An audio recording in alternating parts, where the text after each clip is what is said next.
Hey guys, welcome back to our channel. In this tech tutorial we're going to teach you how you can make a grid and add it to your document on Google Docs. So let us get started.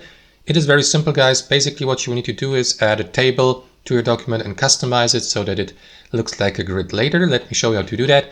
Start by clicking on Insert here at the top and hover your mouse over the table, and here to the right select your table size, like for example 10 by 5 for example cells.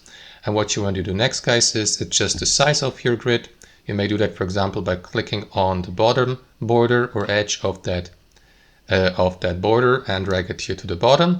And after that, right click into one of these cells and select distribute columns and distribute rows, and so on and so forth, guys. So that resembles a pretty perfect grid. Now you may also, for example, merge cells. You may do that by simply highlighting these cells. Let's go, for example, with these 4 cells, right click into them, and after that click on merge cells here.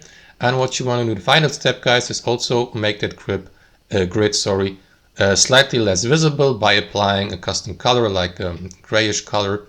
To do that, simply right click on one of the table borders, select table options from the drop down menu, and here on the right panel expand to color settings, and under table border select your preferred border colors. Let me go for a really pale gray like that one here. That makes the grid look barely visible, as you can see, but it's still a grid, and that's how it works, guys. That's how it works in practice. Hope you enjoyed this video, got some value from it, and we'll see you next time on our channel.